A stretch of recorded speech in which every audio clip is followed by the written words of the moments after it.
So இது ரிலேட்டடான problem எடுத்து வச்சுருக்கேன். The output of a shunt generator is 500 ampere at a terminal voltage of 250 volt. So shunt generator கொடுத்துருக்காங்க. Shunt generator drop பண்ணிக்கோங்க. If the armature resistance is 0.04 ohms and shunt field resistance is 50 ohms, what is the generated EMF? எல்லாமே இங்க நான் drop பண்ணியிருக்கேன். So ஜென்ரேட்டரா இருக்கு, அதனால load சைட்ல some electrical load காமிச்சுக்கோங்க. நீங்க இப்படி ட்ராப் பண்ணாதான் உங்களுக்கு புரியும் இல்லையா? நம்ம என்ன கேட்குறாங்க, ஜென்ரேட்டட் இஎம்எஃப் கேட்குறாங்க. ஸோ இஜி கேட்குறாங்க. நம்ம இப்போதான் ஈக்குவேஷன் பார்த்தோம். விடி இஸ் ஈக்குவல் டு இஜி மைனஸ் ஐஏஆர்ஏன்னு பார்த்துட்டு இருக்கோம். அப்படி இல்லைன்னா பிரின்சிபல்ல இருந்து வாங்க. ஜென்ரேட்டட் இஎம்எஃப் எங்கெல்லாம் ட்ராப் ஆகும், ஃபர்ஸ்ட் இங்கே ட்ராப் ஆகும், அதுக்கப்புறமா தான் நம்மளுக்கு டெர்மினல்ல கிடைக்கும். ஸோ ஐஏஆர்ஏ பிளஸ் விடின்னு தான் எழுதுவோம். அண்ட் இதுல எல்லாமே தெரியுமான்னு பாருங்க. டெர்மினல் வோல்டேஜ் கொடுத்துருக்காங்க, ஆர்ஏ இருக்கு, ஐஏ தெரியாது. So IA first find out பண்ணுங்க. ஐஏ ரெண்டா இந்த இடத்துல பிரியுது, ஐஎஃப் பிளஸ் ஐஎல்னு சொல்லிட்டு. ஸோ ஐஎஃப்ன்றது இங்க இருக்கிற voltage divided by RF. So this voltage divided by RF. இங்க என்ன வோல்டேஜ் இருக்கு, இது அப்படியே இதுக்கு அக்ராஸ்ல இருக்கு. ஸோ இங்க இருக்கிற வோல்டேஜ் தான் இங்கேயும் இருக்கும். ஆர் இங்க இருக்க வோல்டேஜ் எனக்கு தெரியாது, ஈஸி தான் கண்டுபிடிக்கணும். அப்படியே வந்துடுங்க. இந்த வோல்டேஜ் விடி, இந்த வோல்டேஜ் இதுக்கு அக்ராஸ்ல இருக்கும்னு சொல்லலாமா? அப்ப விடி டிவைடட் பை ஆர்எஃப். விடி நமக்கு தெரியும். ஸோ அதுல இருந்து நம்ம இதை ஃபைண்ட் அவுட் பண்ணியாச்சு. ஐஏ ஃபைண்ட் அவுட் பண்ணி சப்ஸ்டிட் பண்ணி இஜி ஃபைண்ட் அவுட் பண்ணுங்க. இது ரொம்ப பேசிக் ப்ராப்ளம். இது ரொம்ப பேசிக் ப்ராப்ளம், சரியா? இப்போ இந்த ப்ராப்ளம் உங்களுக்கு புரிஞ்சிச்சுன்னா அந்த கான்செப்ட்லாம் புரிஞ்சிச்சுன்னு அர்த்தம். So 20 kilowatt compound generator works on full load with a terminal voltage of 250 volt. ஒரு வாட்டி கொஸ்டின் படிச்சுக்கோங்க. காம்பவுண்ட் ஜெனரேட்டர், அது என்ன காம்பவுண்ட்? Short shunt. ஸோ கொடுத்துருக்காங்க ஷார்ட் ஷண்ட் அப்படின்ட்டு. அப்போ நான் ஃபர்ஸ்ட் ஒரு ஷார்ட் ஷண்ட்டை வரைஞ்சிடுறேன். ஷார்ட் ஷண்ட்னா என்ன?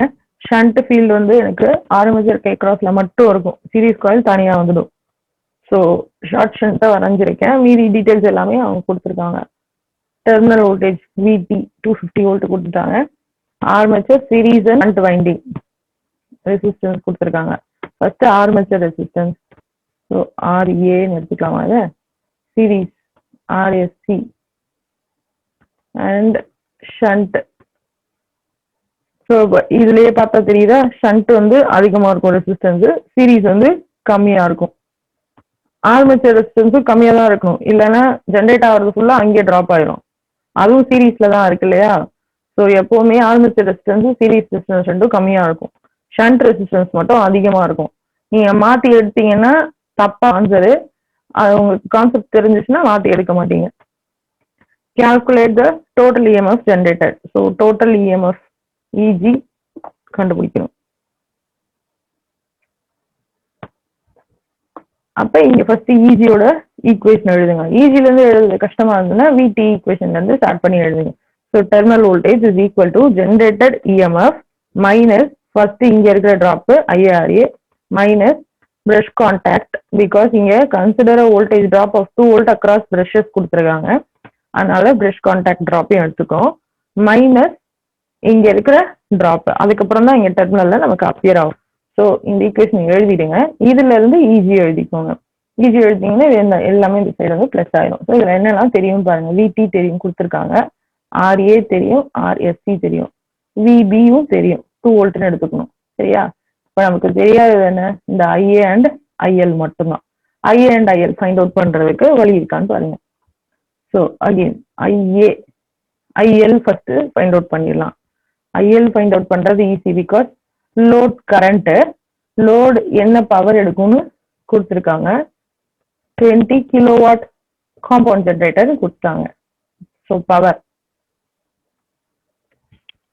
டிவைடட் பை டெர்மினல் வோல்டேஜ் போட்டா நமக்கு ஐஎல் கிடைச்சிரும். ஓகே ஃபைன், அது கண்டுபிடிச்சாச்சு. ஐஏ தான் அடுத்தது கண்டுபிடிக்கணும். IA as per your machine, IA is divided into IF and IL. So IF plus IL. IL already தெரியும், அதை போட்டுக்கலாம். ஐஎஃப் தான் இப்போ பிரச்சனை.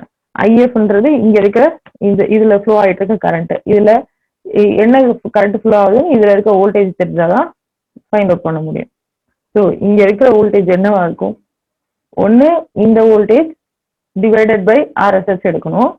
அப்படி இல்லைன்னா டோட்டலா இங்க இருந்து இங்க டிராப் ஆகிற வோல்டேஜ் எடுத்துக்கணும் இல்லையா? ஒண்ணு இது எடுக்கணும், அப்படி இல்லைன்னா இது எடுக்கணும். எது தெரியும் பாருங்க. இது நமக்கு தெரியாது, பிகாஸ் ஈஸியே இன்னும் தெரியாது. அப்போ இதை யூஸ் பண்ண முடியாது, இதைதான் பண்ண முடியும். கேவிஎல் தான். ஸோ இந்த டிராப் நான் கண்டுபிடிச்சிட்டேன்னு சொன்னா இந்த டிராப் எனக்கு தெரிஞ்சிடும். இந்த டிராப் எப்படி கண்டுபிடிப்பேன்? இதுல இருக்க டிராப் பிளஸ் இந்த டிராப், அவ்வளவுதான். ஸோ இதுல இருக்க டிராப் என்ன இருக்கு? ஐஎல் இன்டூ ஆர்எஸ்சி, கரெக்டா? இதுல இருக்க டிராப் ஐஎல் இன்டூ ஆர்எஸ்சி. இது VT. So VT plus IL RSC whole thing divided by R shunt. So எனக்கு ஐஏ ஆன்சர் கிடைச்சிருச்சு. எல்லாத்தையும் சப்ஸ்டியூட் பண்ணி ஈஸி ஃபைண்ட் அவுட் பண்ணுங்க. கட் ஆயிடுச்சுன்னா ரீஜாயின் பண்ணுங்க, ஒரு வாட்டி இந்த ப்ராப்ளம் பார்த்துடுங்க.